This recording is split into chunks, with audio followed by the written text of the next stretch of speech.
hidupmu, dan telah usai pengharapanmu.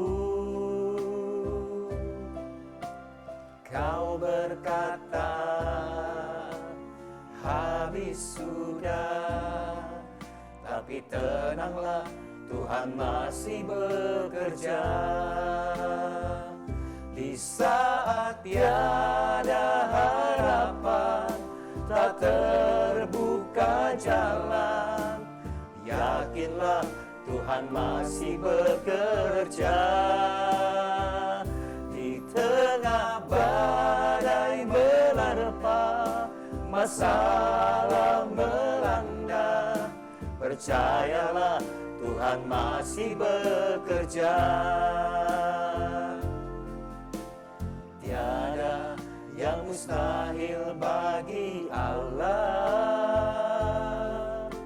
serta bagi yang percaya. Semua badai taufan diteduhkannya, percayalah Tuhan masih bekerja. Di saat tiada harapan, tak terbuka jalan, yakinlah Tuhan masih bekerja. Di tengah badai menerpa, masalah melanda, percayalah Tuhan masih bekerja. Percayalah Tuhan masih bekerja.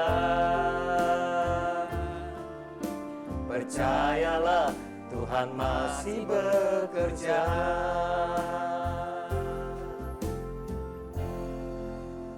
Hai TMB Lovers, dimanapun Anda berada, senang sekali kita bisa berjumpa kembali dalam program Tuhan Masih Bekerja, tentunya bersama dengan saya, Michael Wong, dan saya juga ditemani oleh rekan saya yang senantiasa setia juga menemani saudara, yaitu Andre Benardi. Selamat malam, Andre. Selamat malam, Michael. Gimana kabarnya? Kabarnya baik. Baik ya. Selamat malam pemirsa TMB, selamat menyaksikan program Tuhan Masih Bekerja. Dan juga kita ditemani oleh orang yang sudah tidak asing lagi, yaitu Bapak Pendeta Sony Sakarya sebagai narasumber kita. Selamat malam, Dek. Selamat malam, Michael. Selamat malam, Andre. Selamat malam, TMB Lovers semua. Tuhan memberkati kita semua. Ya, kali ini kita akan membahas sebuah tema yang cukup menarik, yaitu yang berjudul Berkat atau Kutuk adalah Pilihan, Bukan Takdir. Temanya berkat atau kutuk, bukan pilihan, adalah pilihan, bukan takdir ya. Ya, jadi apa yang sebetulnya ingin disampaikan melalui tema ini, Dad Sony? Ya, yang ingin disampaikan adalah bahwa berkat dan kutuk itu pilihan, bukan takdir gitu ya. Karena selama ini banyak orang yang menganggap, banyak orang yang berpendapat bahwa berkat dan kutuk itu takdir. Misalnya katakanlah orang yang hidup dalam kemiskinan terus-menerus, lalu mereka berkata, ya memang sudah takdir saya orang miskin gitu ya, kakek nenek saya miskin, bapak saya miskin, saya juga miskin, itu takdir saya. Orang yang terus-menerus dirundung oleh sakit penyakit juga dari keturunan ke keturunan, lalu mereka berkata, ya memang mungkin sudah takdirku sakit-sakitan dari kakek moyang, nenek moyang, terus sampai saya juga sakit-sakitan. Padahal sebetulnya kalau kita baca dalam Alkitab, berkat dan kutuk itu bukan takdir, itu pilihan. Saya bacakan ya, Ulangan pasal 30 ayat 19 sampai 20. Oke. Saudara yang di rumah boleh mengikuti juga, Ulangan pasal 30 ayat 19 sampai 20. Saya harap semua sudah siapkan Alkitabnya, karena pasti kita akan membuka Alkitab kita, karena semua pembicaraan harus didasarkan pada Alkitab tentunya. Ya, betul. Ulangan 30 ayat 19 sampai 20 berbunyi demikian. Aku memanggil langit dan bumi menjadi saksi terhadap kamu pada hari ini. Kepadamu kuperhadapkan kehidupan dan kematian, berkat dan kutuk. Jadi kehidupan itu berbarengan dengan berkat dan kematian itu berbarengan dengan kutuk maksudnya ya. Pilihlah kehidupan supaya engkau hidup. Jadi Tuhan itu menghadapkan kepada kita pilihan, berkat, dan kutuk. Dan Tuhan sendiri mau supaya kita memilih kehidupan. Itu kerinduan hati Tuhan. Pilihlah kehidupan supaya engkau hidup, baik engkau maupun keturunanmu. Bahkan Tuhan mau semua keturunan kita juga hidup dan diberkati Tuhan. Ayat 20, dengan mengasihi Tuhan Allahmu, mendengarkan suaranya dan berpaut padanya, sebab hal itu berarti hidupmu dan lanjut umurmu untuk tinggal di tanah yang dijanjikan Tuhan dengan sumpah kepada nenek moyangmu, yakni kepada Abraham, Ishak dan Yakub, untuk memberikannya kepada mereka. Jadi di sini kita jelas melihat bahwa Tuhan menghadapkan kepada kita berkat dan kutuk. Tuhan cuma menghadapkan, bukan menentukan. Bukan mentakdirkan, tapi menghadapkan. Ini berkat, ini kutuk. Silakan pilih mau berkat atau kutuk. Jadi kita yang pilih ya. Kita yang pilih. Begitu. Sama seperti saya kasih pilihan makan kepada anak saya misalnya, mau kangkung atau Kentucky, misalnya kayak gitu kan. Ya, anak saya yang pilih mau yang mana gitu. Tapi saya tentu berharap anak-anak saya akan memilih yang benar, yang baik, begitu, seperti itu ya. Jadi berkat, jadi kita garis bawahi sekali lagi, berkat dan kutuk itu pilihan, bukan takdir sama sekali. Semua orang yang menganggap bahwa berkat dan kutuk itu soal takdir, oh dia diberkati Tuhan, wah itu karena takdirnya diberkati Tuhan. Oh, saya nggak diberkati Tuhan, saya hidup dalam kutuk, berarti takdir saya hidup dalam kutuk. Bukan sama sekali, itu salah. Tetot, kita coret. Jadi perlu digarisbawahi, ini masalah pilihan ya. Masalah pilihan, bukan karena takdir. Kalau sudah terlanjur ada di dalam sebuah kondisi kemiskinan, artinya itu bukan sesuatu yang ditetapkan buat kita gitu ya. Bukan ditetapkan. Kecuali kasus khusus ya. Kecuali kasus khusus. Yang saya maksudkan adalah yang secara umum kita miskin selama-lamanya gitu. Itu kutuk. Ya, kita sakit selama-lamanya dari awal hidup sampai akhir hidup, sakit terus nggak ada perubahan gitu ya. Kecuali ada kasus-kasus khusus memang seperti Ayub, dia jatuh miskin, dia jatuh sakit, itu karena diizinkan oleh Tuhan. Tapi biasanya kasus khusus itu jangka waktunya nggak panjang. Ya. Sementara Ayub kan cuma beberapa bulan. Oke. Artinya kalau ada orang yang dalam kondisi seperti itu, entah itu sakit berkepanjangan, miskin dalam jangka waktu lama, jangan menerima kondisi seperti itu artinya, karena itu bukan sesuatu yang memang ditetapkan gitu kan. Jangan menerima itu sebagai sebuah takdir. Ya. Ya bukan cuma miskin, bukan cuma sakit-sakitan. Pokoknya yang kategori kutuk jangan diterima itu sebagai sebuah takdir. Itu pilihan. Kita berhak memilih mau berkat atau kutuk. Seperti gitu. Jadi kalau menurut ayat ini kita kan tinggal memilih nih ya, gampang ya, memilih itu kan gampang ya. Nah, jadi kalau misalnya nih, ya semua orang pasti akan memilih, saya memilih berkat gitu. Jadi kalau misalnya kita memilih berkat, apakah otomatis kita nih hidup dalam berkat?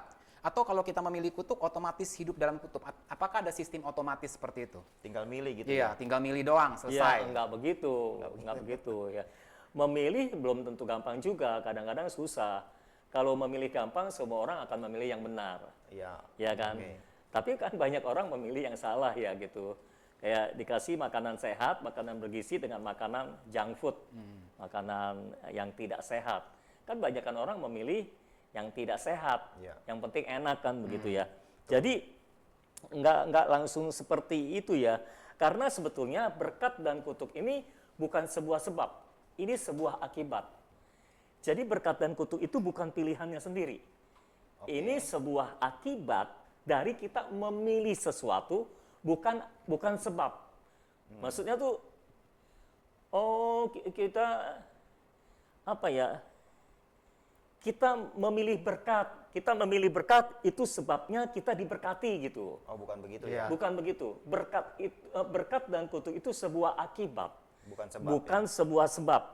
Ya, kalau kita baca ayat yang ke-20 tadi, kan dikatakan dengan mengasihi Tuhan Allahmu.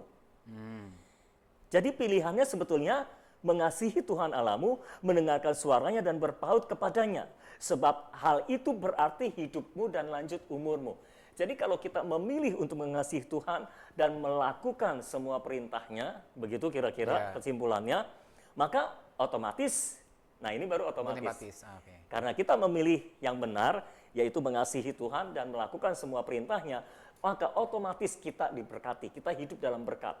Tapi kalau kita memilih yang salah, kita tidak mau mengasihi Tuhan, kita tidak mau melakukan semua perintahnya, maka otomatis kita hidup dalam kutuk. Jadi intinya ada di mengasihi Tuhan Allahmu dan mendengarkan suaranya. Ya. Itu intinya ya. Itu pilihannya. Pilihannya yang harus diambil itu ya. Itu penyebabnya. Bukan sekedar kita bilang saya pilih berkat nih. Iya. Bukan begitu. Ada konkretnya ceritanya gitu Ya, ya. kalau kita bilang kita memilih berkat, tapi hidupnya tidak Iya. mengasihi Tuhan, tidak itu melakukan artinya semua perintahnya, tidak memilih berkat. artinya dia tidak memilih oke, berkat ya. sebetulnya, karena berkat ini akibat bukan sebab. Jadi ada hubungan sebab akibat yang jelas di sini ya. Ya, penyebabnya adalah kita memilih mengasihi Mengasihi Tuhan, Tuhan, berpaut mendengar padanya, mendengar suaranya, suaranya, melakukan perintahnya seperti Lalu itu. menyebabkan Iya, Menyebabkan seseorang hidup dalam hidup berkat. dalam berkat atau sebaliknya hidup dalam kutuk. Kutuk. Oke. Ya, Nah, kalau begitu tindakan konkretnya apa nih dalam hal mengasihi Tuhan, mendengarkan suaranya dan berpaut padanya itu? Karena itu kan Ya. yang perlu diperhatikan yang utamanya ya. Ya. Penyebabnya dari situ. oke, tindakan konkret mengasihi Tuhan begitu ya. Iya. Nah, saya mungkin saya berikan ayatnya saja dalam Yohanes pasal 14, ayat yang ke-15. Ini ciri-ciri orang yang mengasihi Tuhan. Kan kalau orang bilang, aku memilih untuk mengasihi Tuhan. Apa buktinya? Apa buktinya? Apakah benar dia memilih untuk mengasihi Tuhan? Nah, kita lihat buktinya. Benar nggak dia mengasihi Tuhan? Ada ciri-cirinya. Yohanes 14 ayat 15 ini adalah perkataan Yesus. Yesus berkata seperti ini. Jikalau kamu mengasihi aku, kamu akan menuruti segala perintahku. Jadi jikalau kamu mengasihi Tuhan, kamu akan menuruti segala perintah Tuhan. Ciri orang yang mengasihi Tuhan adalah melakukan segala perintah Tuhan. Segala ya, segala perintah Tuhan. Iya. Kenapa saya harus menegaskan ini? Karena kebanyakan orang juga berpendapat secara salah. Kalau saya tanya sebelum saya beritahu, ciri orang yang mengasihi Tuhan apa sih? Nah, banyak orang akan berkata ciri-ciri yang lain, bukan melakukan segala perintah Tuhan. Melayani Tuhan, rajin Melayani berdoa, Rajin ke rajin gereja. berdoa, Rajin ke beribadah gitu ya. rajin beribadah, Memberi persembahan banyak. memberi persembahan, itu ciri orang yang mengasihi Tuhan. ya. Tapi terus terang, kalau kita mau berdasarkan ayat ini, kalau kamu banyak berdoa, saya belum bisa bilang kamu mengasihi Tuhan. Kalau kamu nggak melakukan perintah Tuhan. Oke. Ada nggak orang yang banyak berdoa tapi tidak melakukan perintah Tuhan? Ada. Tidak melakukan seluruh perintah Tuhan. Ya satu dua adalah melakukan perintah Tuhan. Tapi seluruhnya enggak gitu loh. Hidupnya tidak sesuai dengan firman. Ada nggak orang yang banyak berdoa, hidupnya tidak sesuai dengan firman Tuhan? Oke. Oh, rajin berdoa, tapi hidupnya penuh dengan kepahitan. Ada nggak? Ada. Ada. Nah itu tidak melakukan perintah Tuhan.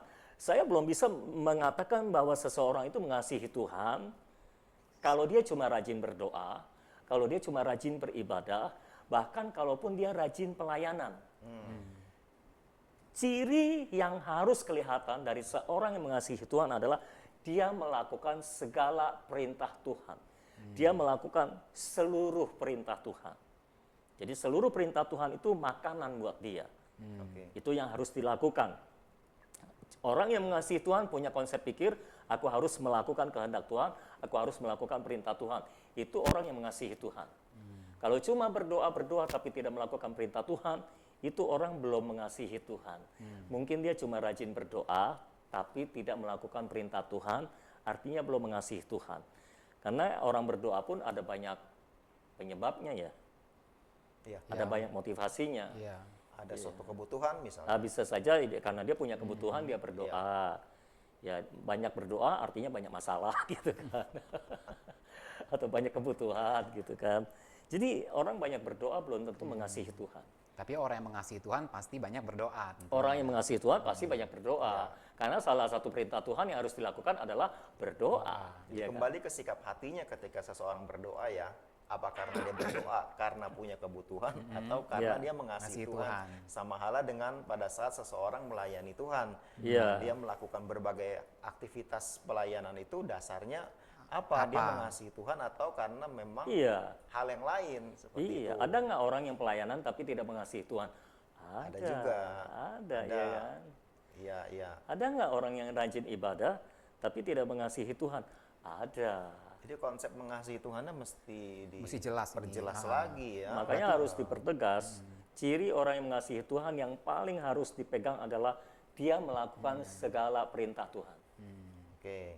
Kayak Perintah Tuhan yang mana? Ya semua perintah Semua Tuhan. perintah Tuhan. Apalagi kalau perintah Tuhannya yang bersifat langsung, firman yang langsung, firman yang rema gitu. Ya, Tapi pokoknya di luar itu ya semua pokoknya Semuanya ya. semua lah. semua. Semua. Nah, yang menarik di dalam ayat 21, Masih dalam Yohanes itu ya. Yohanes 14, ayat 21 berkata gini, barang siapa memegang perintahku dan melakukannya, ini dibalik dengan pernyataannya seperti yang dari yang tadi, dialah yang mengasihi aku. Jadi yang memegang perintahku dan melakukannya, dialah yang mengasihi aku. Berarti orang yang tidak memegang perintah Tuhan dan melakukannya, dia tidak mengasihi aku, kata Yesus. Dan barang siapa mengasihi aku, jadi Yesus pun melihat apakah orang mengasihi dia atau tidak, itu dari apakah dia memegang perintahnya dan melakukannya atau tidak. Bukan dari apakah dia banyak berdoa dan banyak ibadah, banyak pelayanan, atau banyak memberi. Bukan. Tapi apakah dia melakukan perintah Tuhan. Karena orang memberi pun belum tentu melakukan perintah Tuhan. Ya. Seperti gitu kan. Lalu dia berkata gini, dan barang siapa mengasihi aku, ia akan dikasihi oleh Bapakku, dan aku pun akan mengasihi dia, dan akan menyatakan diriku kepadanya. Jadi orang yang mengasihi Tuhan itu akan dikasihi oleh Bapa, akan dikasihi oleh Yesus. Dan Yesus akan menyatakan diri kepadanya. Oke. Bisa bayangkan nggak? Kalau orang dikasihi Bapa, dikasihi Yesus, kira-kira orang ini hidup dalam berkat atau enggak? Waduh, Pasti. udah pasti lah Pasti itu. hidup dalam berkat. Ya, ya. Jadi ya memang kuncinya mengasihi Tuhan. Kita harus memilih kita mau mengasihi Tuhan atau tidak. Dari mana kita tahu kita telah mengasihi Tuhan? Kita melakukan perintah Tuhan atau tidak? Kita punya hati untuk melakukan perintah Tuhan atau tidak? Itulah hati yang mengasihi Tuhan. Setuju.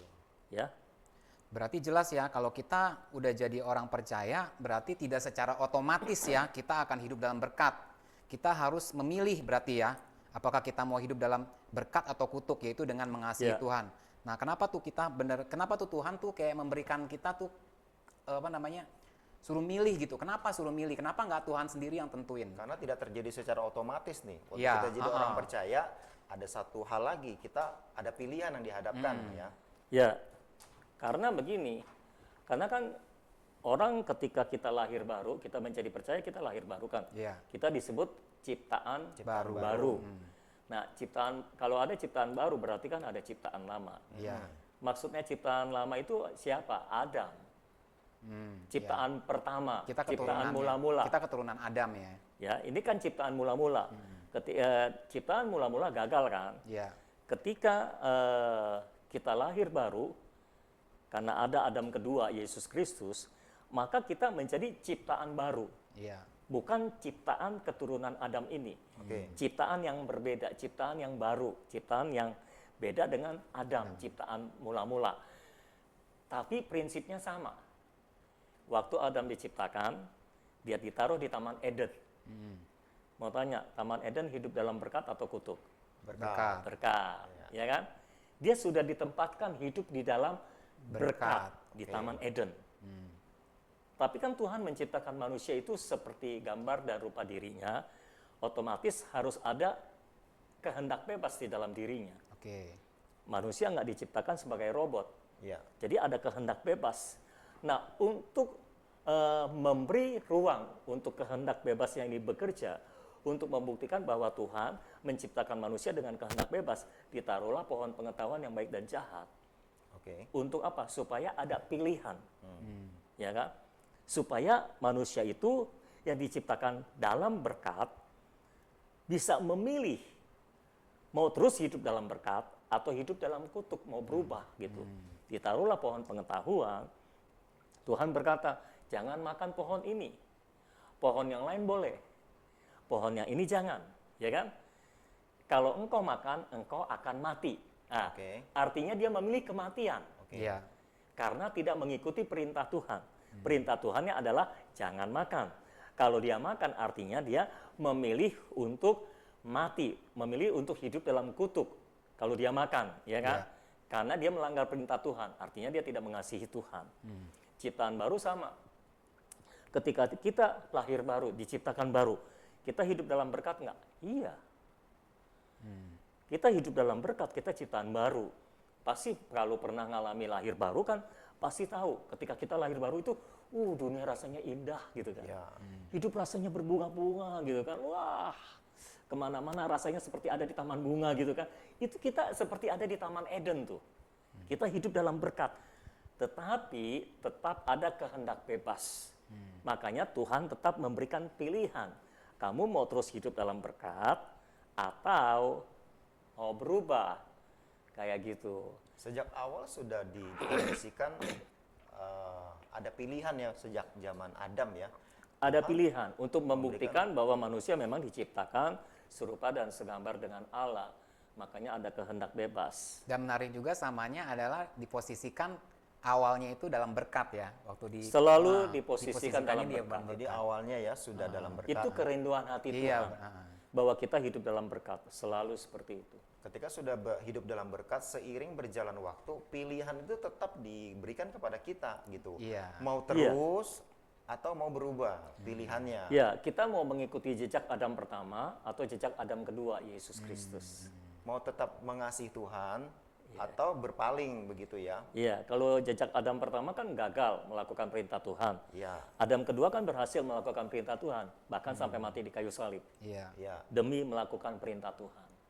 Nah, ini pilihan yang terus-menerus tidak pernah berubah. Artinya Tidak berubah. hidup dalam berkat terus-menerus kalau seperti itu ya. Ya, kalau kita memilih secara benar untuk terus ada dalam berkat, ya terus ada dalam mengasihi Tuhan, melakukan perintah Tuhan, otomatis kita akan hidup dalam berkat.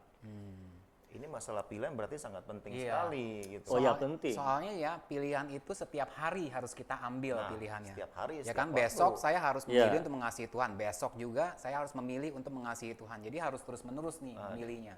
Di dalam kehidupan kita mungkin ada perubahan yang terjadi ya. Ada suka duka, ada banyak hal Iya, yang kita banyak temui. peristiwa lah ya. Tapi pilihan kita harusnya Harus tetap jangan itu. sampai berubah Iya. untuk tetap mengasihi Tuhan harusnya ya. Iya, Apapun yang terjadi gitu. makanya sebetulnya dibutuhkan awal-awal itu dibutuhkan ketetapan hati. Oke. Kita menetapkan hati kita mengasihi Tuhan. Oke. Kita mau melakukan seluruh perintah Tuhan. Nggak pilih-pilih perintah Tuhannya, pokoknya semua yang namanya perintah Tuhan kita lakukan gitu. Kalau sudah melakukan perintah Tuhan, artinya kita sudah memilih kehidupan, kita hidup di dalam berkat. Kita memilih Pasti berkat. otomatis begitu deh. Tapi pada kenyataannya mungkin ada sebagian orang yang pada saat ini hidupnya tidak seperti itu. Dia Ya. mengalami kondisinya itu, mengalami hal-hal buruk, entah apa yang buruk itu, Ya. sakit penyakit kah, kesulitan ekonomi dan sebagainya terus menerus. Itu kan tandanya tidak hidup dalam berkat. Ya. Berarti sebaliknya hidup dalam kutuk. Ya. Nah, kalau dalam kondisi seperti itu kutuk itu bisa dialami oleh dilanjutkan di keturunan di bawahnya itu atau bagaimana? Kan kita pernah dengar ini ada kutuk keturunan seperti itu. Iya, kutuk keturunan. Satu generasi misalnya hidup dalam kesulitan, dalam Iya. kutuk, apakah di generasi di bawahnya juga akan terus sama seperti itu? Ya, saya percaya kutuk itu sama seperti berkat, sifatnya menurun. Oke.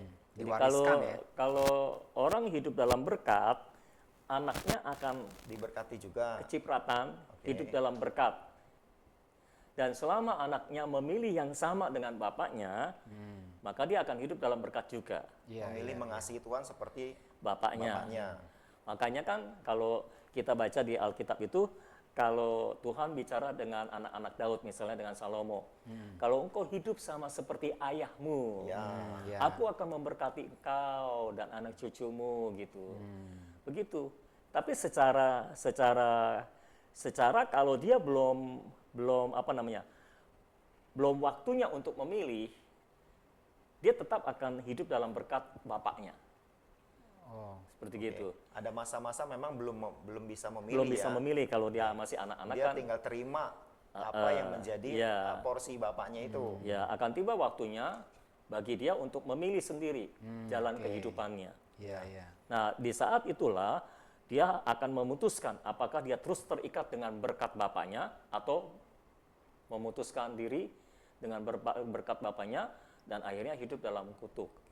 Bagi kelompok orang yang hidup dalam berkat, ini satu keuntungan buat anak-anaknya karena Iya. dia kan mewarisi, tinggal Ikut menerima menikmati, gitu ya. ya. Tapi sebaliknya untuk kelompok orang yang hidup dalam kutuk, Ya. anak-anaknya Anaknya itu juga kan sebenarnya sama ya mewarisi juga Iya. ya apa yang dialami oleh orang tuanya yang hidup dalam kutuk itu. Iya, pernah baca itu nggak artikel gitu ya. Saya pernah dengar ada pendeta yang sebutin itu, menurut ada orang yang mengumpulkan data lah. Heeh. Jadi berapa generasi itu keturunan, istilahnya nih keturunan orang yang diberkati Tuhan, yang hidup dalam berkat, keturunan yang orang yang hidup dalam kutuk. Nah, yang bagian hidup dalam berkat ini banyak yang jadi pendeta, garis keturunan itu pendeta, pengusaha, apa-apa. Kalau yang ini jadi perampok, jadi apa, orang-orang yang negatif lah gitu ya. Karena Turun ini temurun ya. turun-temurun Hal-hal hidup negatif dalam itu kutuk. terjadi ya. Hanya 1-2 yang bisa lolos dari itu. Oke. Seperti gitu. 1-2 lolos. Selalu ada yang lolos lah. Lolos mungkin juga ada penjelasannya kali ya. Mungkin dia mengasihi Tuhan atau gimana, kita kan nggak tahu juga kan. Kalau Ya, misalnya pasti memang karena diturunkan pilihannya. ya, diturunkan entah yang berkat atau kutuk terus turun terus ke diwariskan ke bawah, untuk mengubahnya itu bagaimana? Apakah memang akan terus menerus? Apakah didoakan jadi? Oh, ya. Apakah Misalnya- bisa diputuskan gitu Misalnya untuk kutuk keturunannya? ya, kutuk keturunan bisa diputus Iya. dengan doa enggak? Bisa enggak Kan tuh dengan katanya doa? ada doa pelepasan kutuk dan Ya, sebagainya iya. gitu ya. Kalau menurut saya, kutuk itu kan sebetulnya datang dari pilihan Ya. yang kita sebut dengan istilah pilihan ketidaktaatan. Berkat datang dari pilihan untuk taat. Oke. Ya kan? Kutuk datang dari pilihan tidak taat. Nah, kutuk ini datangnya karena ketidaktaatan. Entah dari orang tua. Pasti dari orang tua ya pertama ya. Bisa dari orang tua, tapi kalau kita sudah dewasa, pilihan kita menentukan. Oke. Pada saat belum dewasa kita masih mewarisi kutuk dari orang tua itu. Mau nggak mau ya. Ya, ya bisa ini dah. Pokoknya prinsipnya seperti ini. Kutuk itu datang dari ketidaktaatan. Oke. Bagaimana cara dia pergi? Dengan ketaatan. Iya, iya. Jadi menurut saya nggak bisa dengan berdoa saja. Kalau kita hidup dalam kutuk, dengan berdoa saja, sekali-sekali bisa kita kecipratan berkat lah istilahnya gitu ya. Oke. Tapi selama kita masih memilih yang salah, kita tidak mau taat terhadap semua perintah Tuhan, Tidak mengasihi Tuhan. Ya, tidak Artinya- mengasihi Tuhan dengan melakukan Iya. semua perintah Tuhan, Artinya dia ya memilih dia akan kutuk hidup ya. dalam kutuk lagi karena itu pilihan Karena dia. pilihannya pilihan Jadi sebab kutuk. akibatnya di situ Ah. soalnya. Ya, Intinya mengasihi ada di Tuhan situ atau enggak, soalnya ya. ya. Jadi saya percaya kutuk itu nggak bisa cuma didoakan. Kalau didoakan bisa terjadi mujizat sekali-sekali, tapi nanti akan kembali. Kalau dia tetap pada pilihannya, yaitu tidak taat. Karena kutuk datang dari ketidaktaatan, kutuk akan pergi juga karena ketaatan. Karena ketaatan. Sama dengan berkat, berkat datang karena ketaatan, akan pergi juga karena ketidaktaatan. Iya. Ini dalam posisi sebagai anak nih Mike, Ya, mungkin perlu ada yang diluruskan ya. Karena saya pernah dengar ada satu anak yang hidupnya itu nggak baik lah Iya. seperti itu. Lalu orang lain bilang bapaknya sih, nah, dia kan mengatakan bahwa bapaknya tidak mengasihi Tuhan gitu ya. Akhirnya hidup dalam kutuk. Kutuk, Lalu iya. anaknya otomatis akan seperti itu, udah nggak bisa berubah lagi seperti itu. Padahal anak masih bisa punya kesempatan untuk hidup dalam berkat dengan cara memilih. ya Seperti itu. selalu begitu.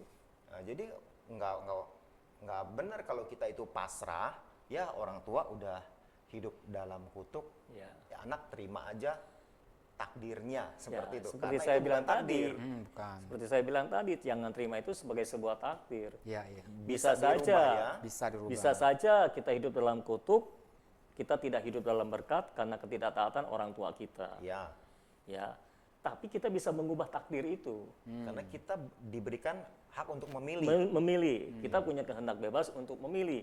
Kalau saja kita memutuskan kita mau taat terhadap semua perintah Tuhan, kita mau mengasihi Tuhan dengan melakukan semua perintah Tuhan, saya yakin seyakin-yakinnya.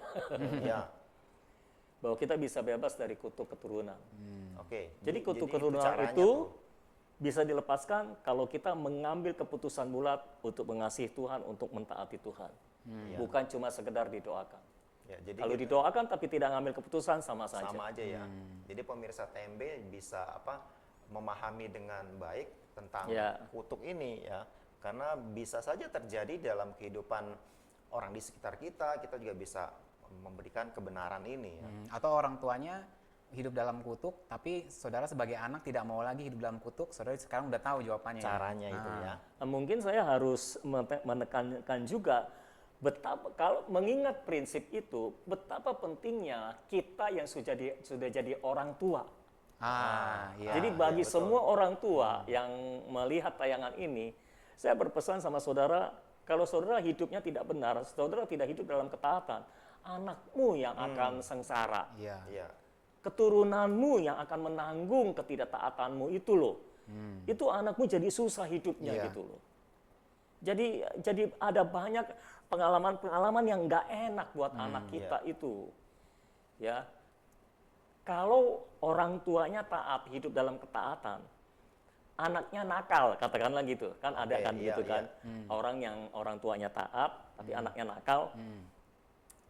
Senakal-nakalnya ini anak, kalau orang tuanya hidup dalam ketaatan, biasanya tetap ada perlindungan Tuhan, tetap ada berkat Tuhan, karena dari bapaknya gitu.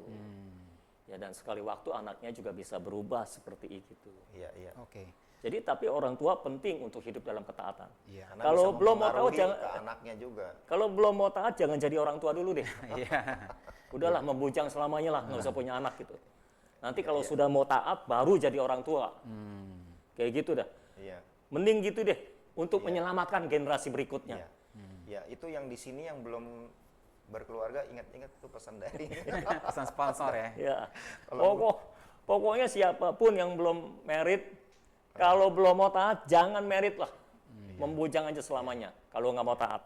termasuk yang jagain itu ya, sound tuh. Kalau tidak mau hidup dalam ketaatan. Kalau mau hidup dalam ketaatan baru merit lah. Iya, iya. Kalau enggak kesian anak cucu kita di bawah kita nanti. Oke, kita kan udah bicara nih mengenai berkat dan kutuk. Nah, yang penting nih adalah kita pemirsa harus tahu juga nih, ciri-cirinya apa sih hidup dalam berkat dan ciri-cirinya apa juga nih kalau kita hidup dalam kutuk supaya mereka tahu mereka sedang hidup dalam kutuk atau mereka hidup dalam berkat. Ya. Mereka sedang memilih yang benar atau salah gitu ya. Jadi mereka Ya, bisa posisinya evaluasi, lagi di mana nih? bisa Iya. bercermin gitu. Ya sebetulnya sih gampang ya, kalau kita nggak taat kita tahu kok kita nggak taat ya. Kalau kita taat cuma juga pura-pura kita nggak tahu tahu ya, aja, kita pura-pura nggak taat, ya. Cuma kan banyak ya kadang-kadang banyak jemaat yang pura-pura nggak tahu, ya udahlah kita kasih tahu bagi yang belum Yang tahu. masih belum tahu. Kalau kita baca dalam Ulangan pasal 28 ayat 1 sampai 14 itu berkat. Daftar berkat Ada yang Tuhan daftarnya ya. janjikan Ada daftarnya. ketika kita mendengar suara Tuhan dan mentaatinya. Dan dalam ayat yang ke-15 sampai 68 itu daftar kutuk yang akan terjadi bagi orang-orang yang tidak mau mendengarkan suara Tuhan dan melakukannya. Lebih panjang ya ayatnya. Kalau kutuk. Jadi bayangkan itu kutuk berapa kali lipat ayat dari Berkat. Ulangan dari ini ya. berkat itu. Nah, kalau kita baca kan panjang nih, nanti durasinya nggak cukup. Iya. Dan kalau saya simpulkan, saya sudah coba simpulkan cukup banyak poin-poinnya, durasinya juga nggak cukup. Saya simpulkan dengan satu kata saja deh ya, Oke. yang bisa mewakili semua berkat dan semua kutuk. Jadi menurut saya orang-orang yang hidup dalam berkat itu bisa disimpulkan dengan satu kata ciri-cirinya. Itu orang hidupnya mujur. Mujur. Itu satu kata yang bisa mewakili.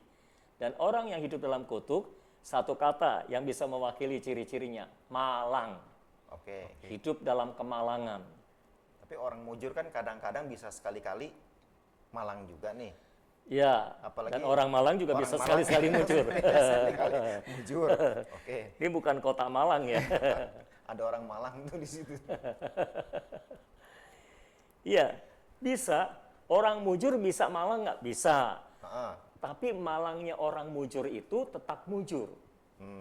Malangnya orang mujur Tetap mujur. mujur pada akhirnya. Mendatangkan kebaikan gitu Istilah istilahnya. Alkitab, segala sesuatu mendatangkan kebaikan. Oh, Itu iya. kan mujur namanya ya. Oke, walaupun kelihatannya malang ya. Malang, kayak Ayub kan malang tuh, pernah pernah Pernah, ya. dalam masa-masa kemalangan. Tapi kan endingnya mujur. Atau Tapi malangnya sekali-kali aja. malangnya sekali-sekali lebih banyak mujurnya. Oke. Sebaliknya, orang yang hidup dalam kutuk itu malangnya banyak, mujurnya sedikit. Dan kadang-kadang mujur, tetapi dalam kemujurannya pun dia malang gitu. Dalam kemujurannya pun tetap ada unsur kemalangan gitu. Oke. Ada unsur penderitaannya dulu ya, baru dapat mujur dia tuh penderitaannya harus ditanggung pulang. Sebetulnya cukup jelas ini perbedaannya ya antara dua kondisi ini ya, Iya. mujur dan malang ini. Nah, ada satu ayat, mungkin saya harus cari dulu ya. Ada satu ayat yang suka dipakai oleh orang Kristen tapi separuh diambilnya ya. Ya, di Mazmur itu. Mungkin karena dia separuh jiwanya kali ya. Mazmur itu. Apa tuh kata-katanya kira-kira tuh? Kemalangan orang benar banyak. Nah, Oh Mazmur iya, berapa itu? kayaknya di Amsal deh itu deh, Mazmur. Mazmur ya. Mazmur. Ayo coba dibantu. Coba dibantu ya. Itu menarik untuk kita lihat. Kemalangan orang benar. Nah, Mazmur 34 ayat 19.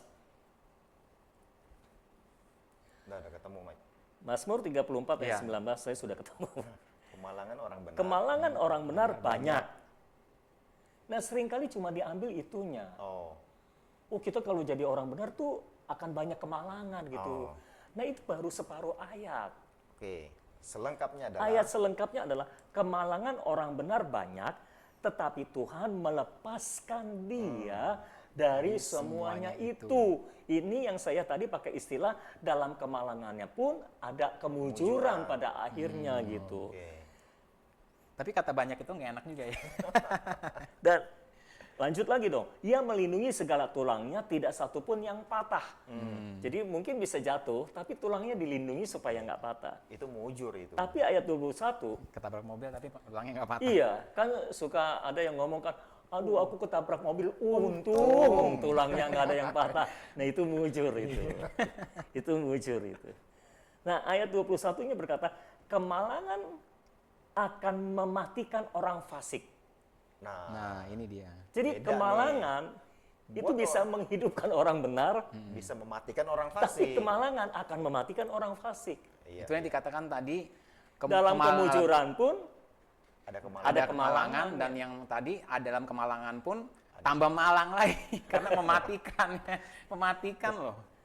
jadi ya semujur-mujurnya orang malang tetap malang lah gitu ya. Tapi semalang-malangnya orang mujur tetap mujur Bisa gitu. mujur. Oke, ini yang mujurnya adalah Tuhan berjanji kalau kita memilih mengasihi Tuhan, melakukan perintah Tuhan, hidup dalam berkat. Iya. Ada janji Tuhan di ayat yang awal kita baca itu bahwa ada ini tanah yang kita bisa ada di Tinggal, tanah yang dijanjikan ya. dengan sumpah kepada nenek moyang itu kan. Ini kata tanah yang dijanjikan dengan sumpah kepada nenek moyangmu ini apakah bisa diartikan sebagai janji Tuhan buat pemimpin rohani nanti yang bisa diturunkan Turun atau wariskan Yes. kepada anak-anak kepada rohani kita ya. seperti itu sebagai anak rohani. Bisa. Jadi ini berkat Bapak gitu ya. berkat Bapa. Yang turun diwariskan kepada Kan di ayat itu anak-anaknya. ditulisnya berkat yang dari Abraham, dari Iya. Ishak, dari Iya. Yakub. Maksudnya tidak diwariskan oleh orang tua biologis kita aja yang diberkati misalnya, tapi Secara rohani bisa gitu. secara rohani juga bisa Rohani juga terjadi bisa. ya. Tapi kembali seperti ini, ya begini. Gambaran gampangnya nih seperti ini. Kalau kita punya orang tua taat Oke. kepada Tuhan, kan diberkati itu. Ya. Iya. Ya. Kalau nggak diberkati pasti ada yang nggak taat deh. Pasti ada bagian hidup yang nggak taat. Karena begini, saya seperti ada mendengar suara hati orang bertanya, tapi orang tuaku taat, tapi kok malang gitu. Oke. Seperti gitu. Nah, itu nggak bisa. Itu pasti dalam area tertentu dia nggak taat. Ini definisi taat perlu dipertanyakan ini. Ya Bisa taat jadi pokoknya melakukan semua perintah Tuhan itu. Area di mana kita tidak taat, nah di situ bisa terjadi kemalangan. Oke. Istilahnya seperti gitu. karena kita harus taat dalam segala perintahnya.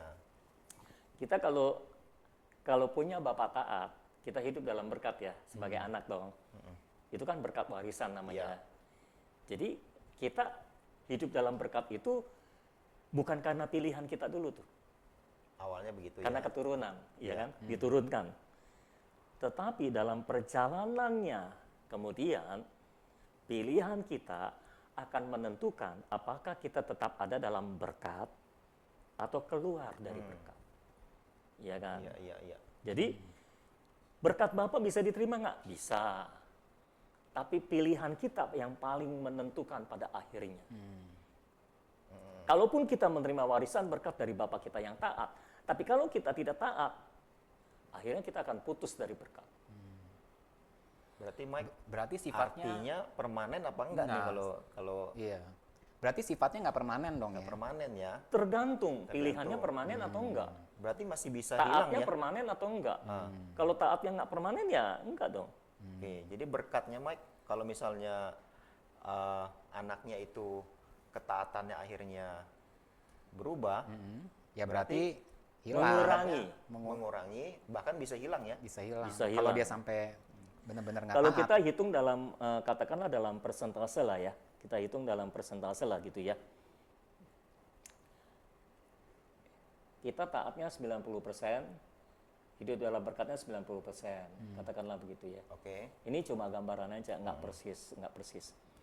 Kita taatnya 50%, hidup dalam berkatnya 50%. Jadi 50% berkat, 50-50 50% kutuk. Ya kan?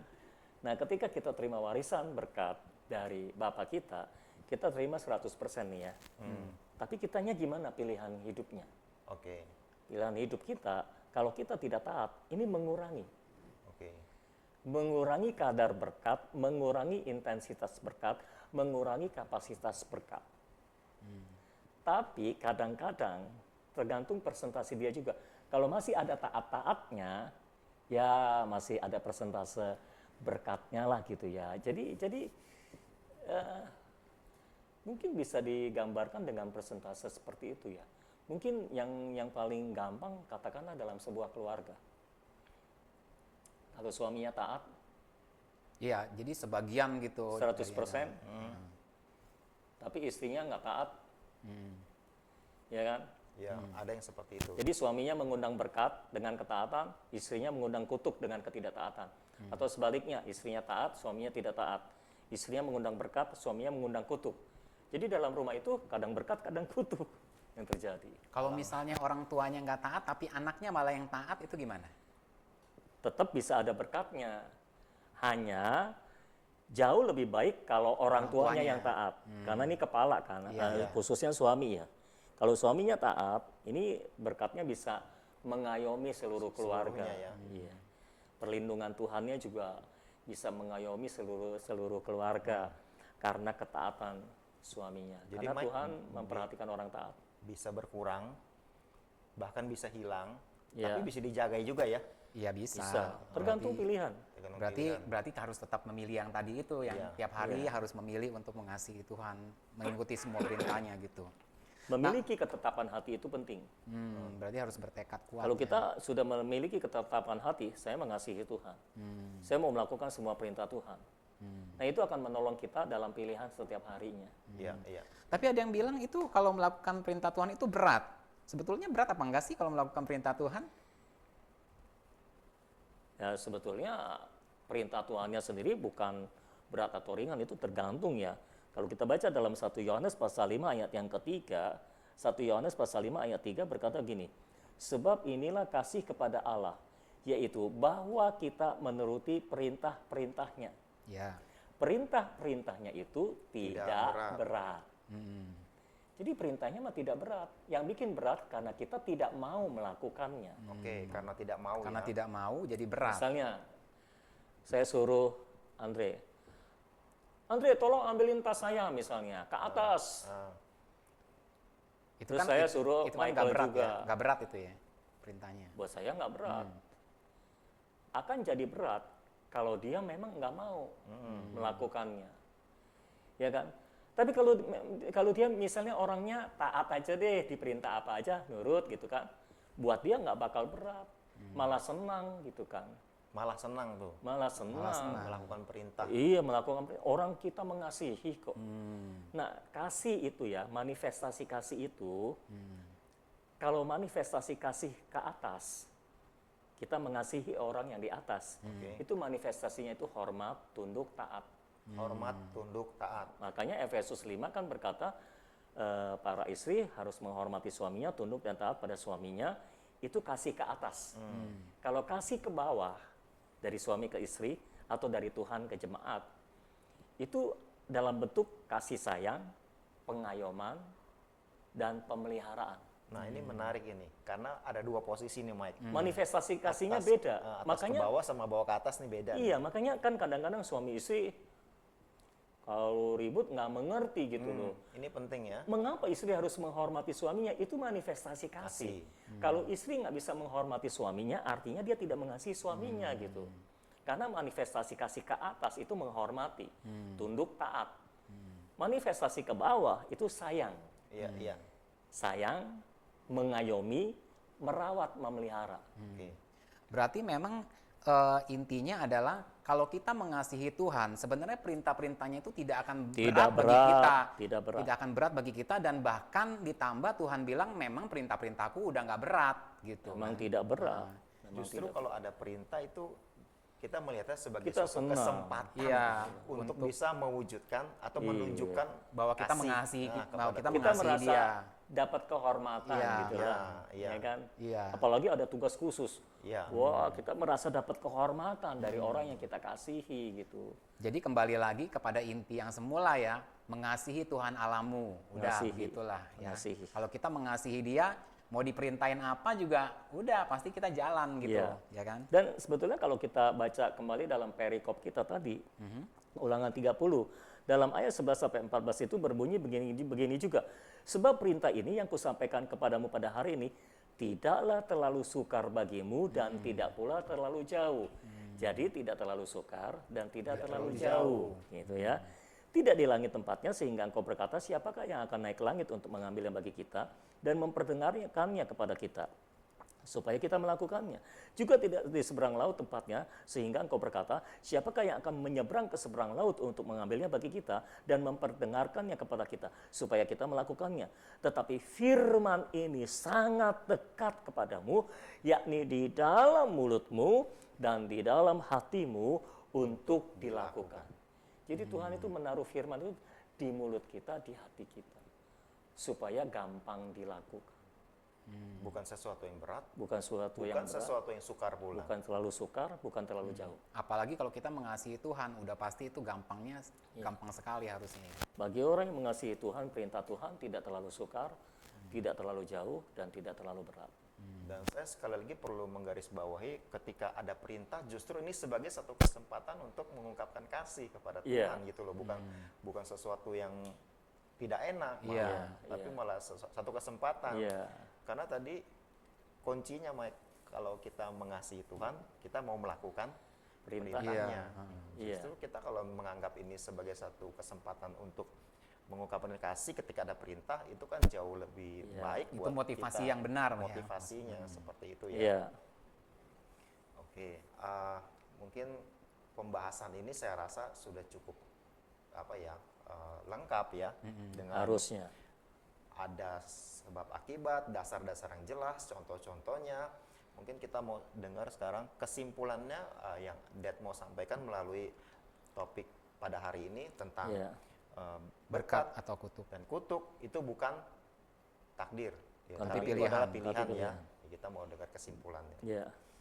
Jadi berhenti mengutuki nasib buruk kita. Berhenti mempercayai bahwa semua nasib buruk kita, semua kemalangan kita itu takdir. Karena sebetulnya itu bukan takdir. Itu bukan pilihan. Kalaupun kita menerima kutuk keturunan dari orang tua, itu bisa dipatahkan dengan cara kita mengambil keputusan untuk taat. Iya. Mungkin orang tua kita tidak taat sehingga kita mewarisi kutuk dalam hidup kita. Tapi kalau kita taat, kutuk itu dipatahkan. Bukan cuma berdoa. Berdoa Iya. saja tidak cukup. Kita harus ambil keputusan, kita mau taat. Dan taat itu bukan pilih-pilih firman. Alkitab bilang, kalau kamu taat, lakukan yang satu, jangan abaikan yang lain. Yang satu dilakukan, yang lain jangan diabaikan. Harus dilakukan juga ya. Harus dilakukan semua. Karena kalau kita melanggar hukum yang satu, berarti kita melanggar seluruh hukum. Itu prinsip Alkitab. Oke. Kita melanggar satu hukum, kita melanggar seluruh hukum. Jadi nggak bisa kita pilah-pilah, oh yang ini nggak enak, yang ini aku nggak bisa, yang ini aku bisa. Nggak bisa, semua harusnya bisa. Karena perintah Tuhan itu tidak terlalu sukar, tidak terlalu jauh, dan tidak terlalu berat. Iya. Jadi berhenti mempercayai bahwa itu takdir, berhenti meratapi nasib buruk kita, berhenti mengasihani diri, dan pilihlah yang benar. Ambil keputusan yang benar. Amin. Sejak hari ini aku ingin mengasihi Tuhan. Sejak hari ini aku komit untuk melakukan semua perintah Tuhan. Ya. Kita bisa berkata kepada Tuhan, Tuhan apapun yang kau perintahkan, aku akan turuti. Aku akan lakukan. Nah ketika kita mencari tahu perintah Tuhan juga, jangan Tuhan apa yang kau inginkan aku lakukan, baca Alkitabmu. Semua perintah Tuhan ada dalam Alkitab. Nggak usah cari suara-suara yang belum pasti, nggak usah cari suara-suara yang belum tentulah. Baca Alkitab, semua kehendak Tuhan, semua perintah Tuhan ada dalam Alkitab, dan lakukan itu. Ya. Yes. Kalau belum mengerti Alkitab, boleh tanya sama yang sudah ngerti Alkitab. Ini ada pendeta-pendeta, boleh tanya mereka kalau belum mengerti Alkitab. Tapi pada prinsipnya semua perintah Tuhan tidak terlalu sukar, tidak terlalu jauh. Kita sudah punya Alkitab, bahkan Tuhan sudah taruh firman-Nya di hati kita, di mulut kita untuk kita lakukan. Ingat, semua firman yang kita terima tujuannya untuk dilakukan. Amin. Yesus berkata dalam Matius pasal 7, kalau orang mendengar dan melakukan firman, dia seperti membangun rumahnya di atas batu karang. Ya. Tidak akan tergoyahkan, tidak akan tergoncangkan. Itu orang yang hidup dalam berkat. Tapi kalau kita cuma mendengar tapi tidak melakukannya, kita seperti membangun rumah di atas pasir. Gampang retak, gampang goyah. Ya. Kalau banjir, nih sekarang lagi musim banjir, banyak rumah roboh nih. Ya. Rumah yang tidak kuat berdirinya karena dibangun di atas pasir, roboh semuanya. Jadi itu menunjukkan kehidupan yang tidak kokoh kuat. Kalau kita hidup dalam ketaatan, kehidupan kita akan kokoh kuat. Amin. Ya. Apapun boleh terjadi, kemalangan boleh terjadi. Tapi kita percaya kemalangan akan berakhir dengan kemujuran. Amin. Bahkan di dalam kemalangan pun ada kemujuran kemujuran. yang Tuhan siapkan buat Amin. kita. Amin. Amin. Ayo kita nyanyi dulu. Aku mengasihi Engkau Tuhan. Setelah itu kita akan berdoa. Haleluya. Aku mengasihi Semua saudara yang di rumah ikut nyanyi. Engkau, Yesus, dengan segenap Hatiku, aku mengasihi. aku mengasihi Engkau, Yesus, dengan segenap jiwaku. Aku mengasihi. Kita buat komitmen yang baru. Aku mengasihi-Mu Tuhan. Engkau, Yesus, dengan segenap hatiku. Aku mengasihi Engkau, Yesus, dengan segenap jiwaku. Ku renungkan firman-Mu siang dan malam. Ku pegang perintah-Mu dan ku lakukan. Engkau tahu ya Tuhan, tujuan hidupku hanyalah untuk menyenangkan. Renungkan firman-Mu siang dan malam. Ku pegang perintah-Mu dan ku lakukan. Engkau tahu ya Tuhan, tujuan hidupku hanyalah untuk menyenangkan hatimu, menyenangkan hatimu. Sekali lagi katakan, menyenangkan hatimu.